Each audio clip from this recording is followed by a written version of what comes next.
forwards, backwards, and forward.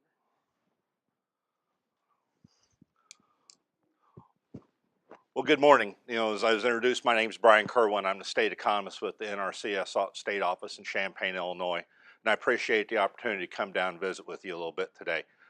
Title of my presentation, I call it Forage Economics, but part of what I'm really wanting to do today, I'm not going to try and get into the discussion of alfalfa hay is a much better choice than the mixed grass hay or something like that.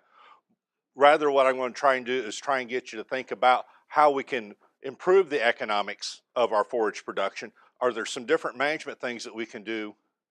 Maybe look at our forages a little bit more as a profit center, as long as what we might see our livestock operation and our row crop operation as, and some things like that. Don't know that I'll have any absolute answers. I know, having had the opportunity to work with Robert for many years, the agronomists would always get frustrated because when you ask the economist about something, you say, well, it depends. The agronomist never got to say, well, it depends. So, and the nice cow here on the front that was shared with me by my colleague Lauren Cartwright in Missouri, she will not tell me where that breeding herd is kept, but I always wished I could have one or two of those. Okay, everybody in here is a rational producer. You're trying to do the very best you can. If you're primarily a livestock-based operation, if you're primarily a forages-based operation, you're trying to be a row crop operation. You're trying to improve your product, improve productivity, eventually improve products. I refer to it as we're all rational producers. Nobody is out there doing it just for the opportunity to lose money. Not that we can't have a bad year, but again, timely hay production, this picture on the left, be typical of a lot of places here in south central Illinois, that we've got a mixture of woodlands. We also have row crop ground, we have hay ground. And so again, we're rational producers. Some of this, and we get better as we go along. Part of this we can show in what has been the average growth in yields. Looking here, a lot of my charts here, I try and begin in the mid-70s. It's getting to be an old gray hair. In 1977 is when I started college, so that's what I use for the baseline, a lot of charts. But a lot of the data sets that I work with, though, even drawing data from NASA and things like that, other than some of the long-term historical records, some of the more intricate record keeping started about 1980, where we started getting more in-depth data and things like that. And so different presentations I do, that's why you'll find in the late 70s and early 80s is the starting data point for a number of my slides. But what I want to point out here is look at what that increase in terms of yield has been, going from a average of approximately 90 bushels the acre to where we're about 160 bushel the acre on average. We're well almost 50% increase in our corn yields. The same with the soybeans. A lot of production, a lot of management, people working hard, striving to get ahead. Again, rational producers trying to do the very best we can. Price line, well, it's maybe not quite so nice, but at least it is moving up and to the right just a little bit. Considerably more variability than there is in the yield line. Obviously 2012 stands out right there. But again, overall, if you look at that, that's a nice linear uptrend on our yields. But why aren't we seeing the same advances in our forages? Again, if we look at approximately the same time frame, the price chart doesn't start quite as soon, but the production chart does. It's almost a flat line. And so I've had people ask me, well, you're looking at an awful long time frame like that, and so some of the advances that we've had, and better fertility and better management, things like that. So I said, all right, so let's go ahead and look at it over just what we're looking at the last 12 years. Again, it's I didn't put the trend line in this particular chart, but if you look across there, the alfalfa is averaging right about 3.5 tons the acre. A line would fit pretty close across there. And the same way, probably about 2.5 tons of the acre on the grass hays. Why aren't we seeing the same kinds of increases in our forage production as we've been able to achieve in our row crop production? I think that there's a couple of different things that that will enter into that part of the discussion. And prices have gone up and to the right just a little bit. I did want, since I had that on the front sheet, that we've had some price appreciation, more so in the alfalfa hay than the grass hay.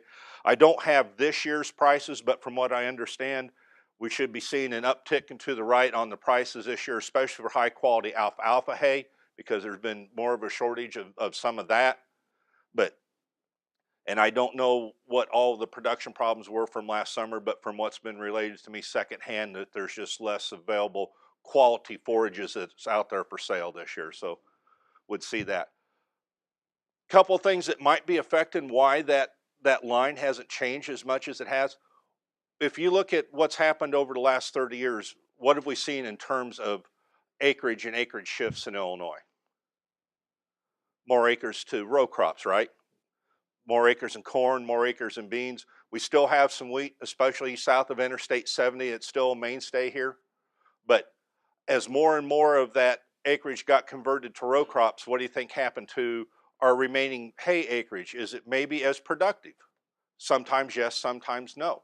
Is it that the timeliness and management and things of that nature, has that shifted? When we were looking at row crop production in the late 70s and early 80s, a lot of corn still didn't get planted until probably early to mid-May.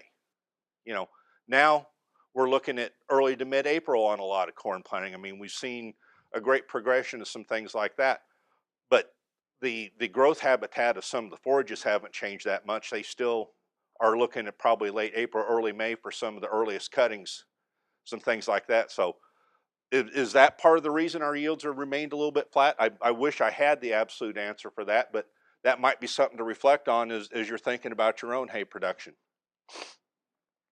With that in mind, and knowing, you know, yields are kind of flat and things like that, but if we have a row crop operation, maybe we're still baling hay. And so one of the questions you might ask yourself is why? I mean, as an economist, I sit there and go, why? Well, and if my dad was there, because he'd say, because we always have.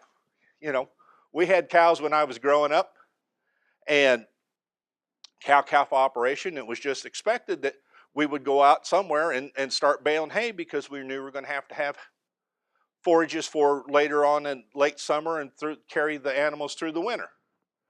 But, you know, also producers have expressed to me that part of the reason that they like to consider baling hay, it's a feed source they can control. They know what that field is. They're the ones managing and things of that nature. So it's a feed source that they can control, and they're rather comfortable with it. That it's a way to utilize pasture and some non-crop acres. You know, we talk about some of this acreage that's been moved to other uses. That there's no doubt that there are some acreages that are not necessarily well suited to be in row crop production, perhaps in a regular shaped field or something of that nature, but it's still highly productive. Might be a perfect candidate for being able to be a very good hay field. And so, and then a couple other things that, you know, my dad was always really big on this one here too, be a good character builder for you. You know, that's, it doesn't show up quite so well, but that's an old New Holland baler there. I got more miles than I care to count behind a John Deere 214W. And because we had a wire baler, that meant, especially after wheat and straw harvest, we were doing more. My uncle did custom baling because we had that wire harvester. So I got miles in not only behind for my dad and grandpa, but for the neighbors and everybody else too, because we had a wire baler. So I do, you know, I certainly appreciate that whole part about jobs for teenagers and character builders. But if you are trying to be a multi-dimensional producer and you've got some row crop acreages and you have a livestock enterprise and, you know, you've also got your forage and hay enterprise, are there any drawbacks to trying to do your own hay? Well, there might be some. You know, part of it boils down in the big picture. I refer to it as timing. Is the weather going to be right? I mean, that's one of the biggest factors we fight. You know, can we get a good enough forecast to be able to go out there and cut that hay when we would like to cut it, that alfalfa when it's out there in pre-bloom, when it's that maximum quality and forage value. Well, shoot, it's supposed to rain in 2 days. I don't think I can get it cutting up in that amount of time. Things of that nature. Do we have other things going on? Do we have enough labor to do it? That one of the gentlemen that I learned an awful lot from, and he's passed away now, Dr. Darrell Miller at the University of Illinois. He used to teach a forages class. And he would really impose upon us to really think and stretch our minds a little bit. Back there in the 80s when I was in those graduate classes of his, that he contended that a good alfalfa crop could compete with a good hay crop. And on paper, at least in what the yields and the prices were at that juncture in time, yes, it could. But his comment was, will you stop planting corn to go cut hay? You know, that he had the expectation, you know, to be able to raise the game of the forage production, you had to treat it with the same intensity of management that you did your row crops. Now again, sometimes if we're talking about 40 acres of hay and you maybe got 400 or 4,000 or pick any number of row crops, you're going to do what makes the most economic sense. But in terms of trying to think about how do we improve our forages, how do we make them pay, how do we think of them as a profit center, maybe if we're not able to do it directly ourselves, is that something we could have hired done? You know, and then also tied to that is the whole discussion of land and land use. And again, what's our optimal cropping mix within our given operation? So many acres of corn, so many acres beans, so many acres of hay, so much permanent pasture for the animals. Again, if we change what our cropping mix was, would it change what our land use choices are? Would that, again, being able to sit there and make some of those evaluations, does that make a difference in the profitability of our operation? Again, this is, you know, the point I'm trying to make today is, can you see your forages as a profit center? You know, touching directly upon a couple of points Dean made, double duty land, cover crops on those row crop acres, the evaluation, especially if you're needing forage and the ability to utilize some pasture, instead of following that wheat with double crop soybeans, which is probably the primary crop choice in the area, would it be more advantageous and cost effective to follow that wheat with some type of cover crop or other forage that could either be baled or grazed?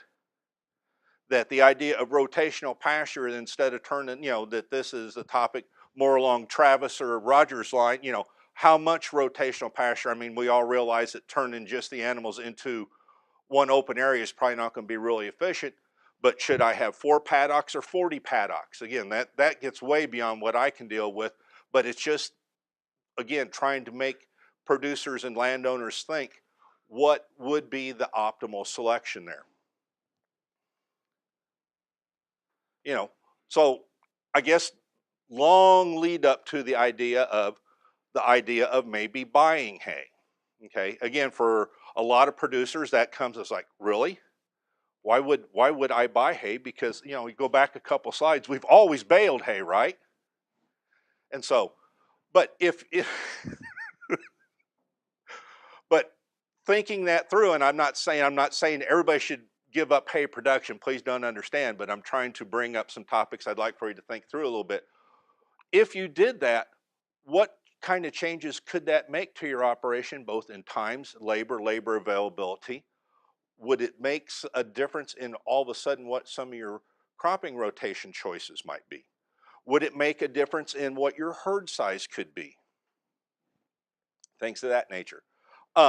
Also, another consideration, to be really honest and fair, is that a lot of times when hay is baled, it's in the summertime. And so if you're buying hay, and especially if you're wanting to stock it in and have it on hand because you've got good buildings and a way to keep it stored and out of the sun so we can minimize some of those storage losses, that means might have to be generating cash outflow at a time in the middle of summer when there's typically not as much cash inflow coming in and things like that. And so again, it becomes a balancing act, and it becomes a point of evaluation. Is this effective or is it not effective? Does this help advance my operation, or is it really, you know, moving me backwards?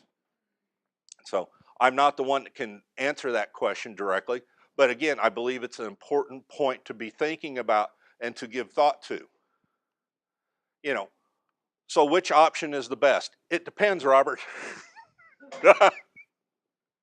You know, that I'm not saying that buying hay is the best thing.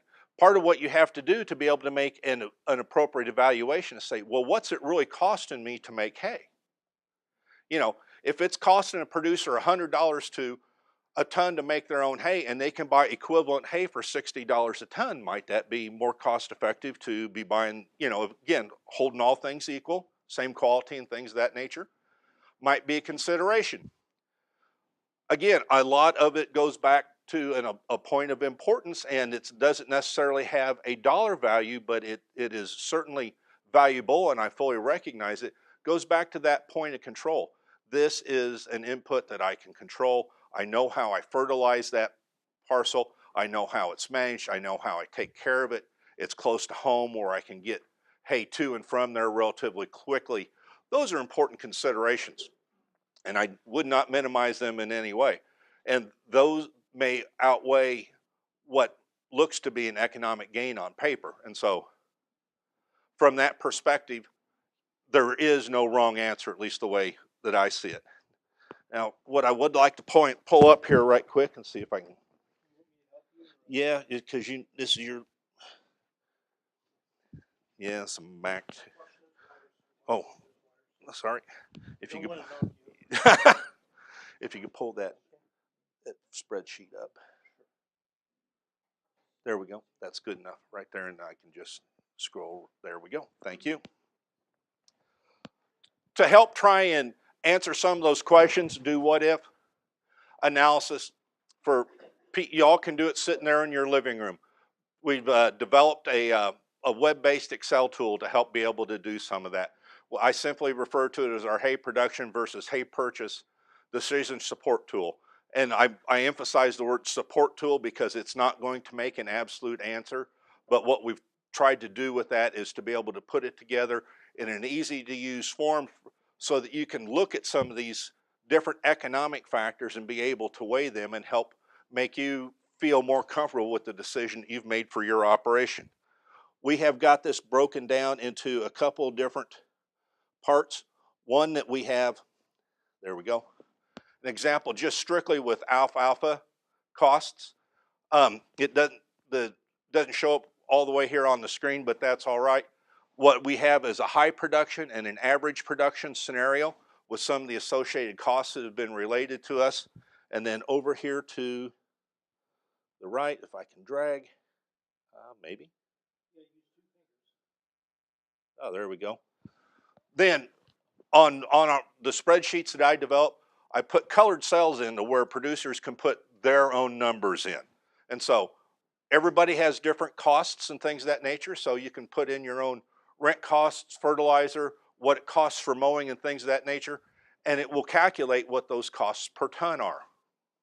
Have a very similar tool put together in regards to grass hay because they are different products. They have very much different budgets. And so we thought, trying to make it easier for producers and landowners to use, it was going to be easier to separate those into different spreadsheets, from the get-go. And then the last thing I want to bring attention to, and as much as I would like to say it's ours, it's not. It comes from Iowa State University, but one item that I've found over the years that gets overlooked too often in the hay production is the losses due to storage. And what this spreadsheet does, where it pulls down a little bit. No, there it goes. Again, Iowa State uses theirs the same way, that you can put in your different costs per ton and things of that nature. These are fairly standardized values on here. It refers to the storage losses from sitting out in the sun. If there's no cover, is it partially covered? Is it inside a building? Is it an open-sided building and things of that nature? Because you might find that you need 100 tons a year for your livestock operation. But if it's all sitting outside under no cover, figure that you're going to lose approximately 28% of that. So you're going to lose 28 tons right off the get-go. So come the end of the year, you're going to be short of feed. And so this helps be able to calculate what those assorted losses are. Again, just help keep them in mind for you. So how do I get back to I just wanted to show what that was. This should be available on the Forage and Grassland website. It's also available on our Photog. It's public domain software. Download it free charge. Use it in your living room, your home office. One of the things I personally like about using an Excel tool, it's really easy to run what if after what if. Well, what if the rent changes? What if the cost of fertilizer changes?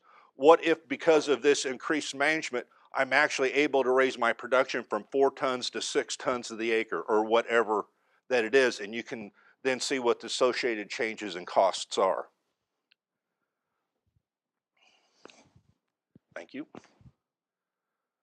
All right, so this is where I said this, which one's the best? I don't have a best, as much as I would like to say that there is, but I want to go back to the point I brought up a little bit earlier. There's absolutely nothing wrong with baling hay. And I don't, in trying to bring up some of these other economic considerations for options besides baling hay, I certainly don't want to minimize that. But by the same token, it might be more advantageous in your operation to consider buying hay, or at least a portion of your hay. And with the tool that I just showed, I believe it's really good, like I said, the what if scenarios. And so at the end of the day, I really hope that all of you are making hay. You don't have to deal with 3 days of rain.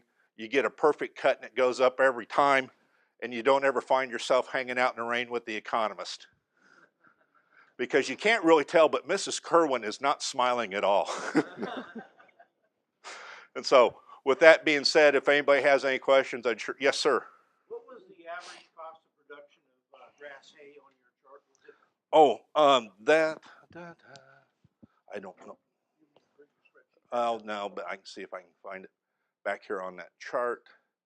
That was yields, average prices. I don't have a chart for the average production cost.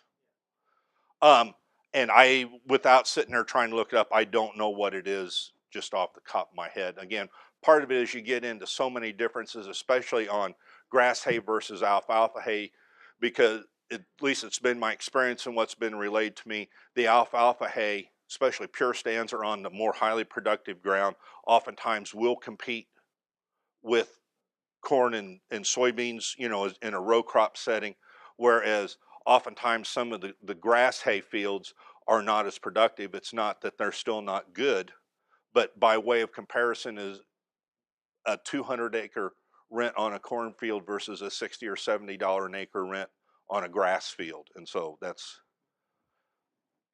I don't know that there is a calculated statewide average for hay production right now. Yes, sir. Brian Kerwin, yes. Kirwan. Yeah.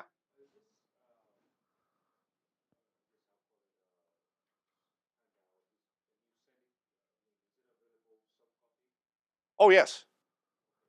And like I said, and if you'd like, and I'll be around for a while here, that I can get an email address or something like that. If somebody'd like, I'd be glad to email a copy directive because like I said, that one on my Photog website, one of the downsides of being a federal employee is our website names are like this long.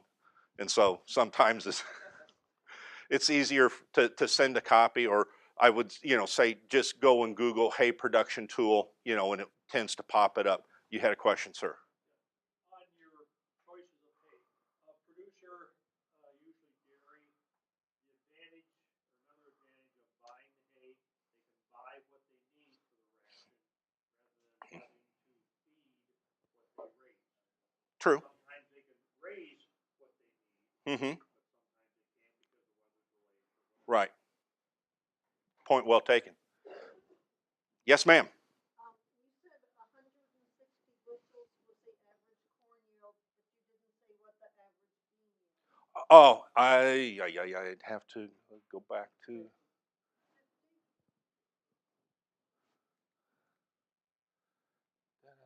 Yeah, just over 50, maybe 52 on that linear average.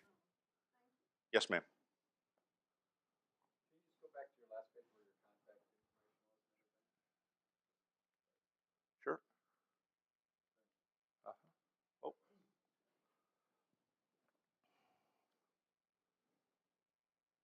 Yes. For a small producer, Yes. the cost of equipment, Yes. you're probably the majority of the time you're better off to buy your hay than to try to do your own. Could well. Equipment, Right. and even at that, this year I bought cheaper than I was able to fertilize, seed, and the whole works. and that could very well be, part of it goes to economies of scale. You know, if you're only trying to perhaps harvest 10 or 20 acres of hay just to pull a number out of a hat, as opposed to 200 acres of hay, you know, the economies of scale, the cost per acre for trying to own that baler, own the tractor, the rake, and the associated production equipment. Yes, in some cases, especially smaller producers, it may be on a dollar for dollar basis less money to be buying hay. But again, that trades off the control. Again, that to be fair, you know, some producers put more value on that control part. This is something I absolutely know how it's managed, because one of the downsides to the buying part that I see, you know, if you know where the hay is coming from, you know, it was a local produced or something like that, or you just going to a hay auction and you've either have the forage value readings, you know, how much, oh, the NIR, what are all the right names for the readings there, Roger, for all the forage values? What's the, when you have forage tested, you get digestibility and some of the different, right, thank you, RFV was the part I was looking for. Or is it just sitting there in a stack and it's not been tested and you're going, well, it looks kind of good and it doesn't smell bad, but we really don't have a good clue as to what the quality of that forage is. It helps a lot. It helps a lot with the comfort level. And it's not to say that the hay, the buyer that you don't know, it's not that it's quality hay, but I believe it certainly helps with the comfort level of a hay buyer. Yes, sir.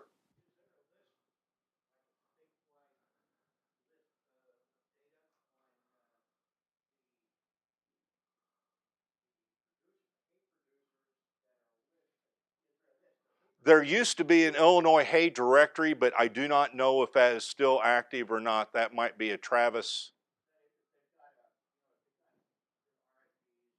Right. That, at one time that there was, you know, and I knew about it back in many years ago when I worked in extension, but I have not seen, I'm not going to say it's still not out there, but I don't know. Is it? Yeah, it used to be. It was the Illinois Hay Directory is what it was called. So thank you again very much for your time, your attention, the invitation to visit with you this morning. I appreciate it.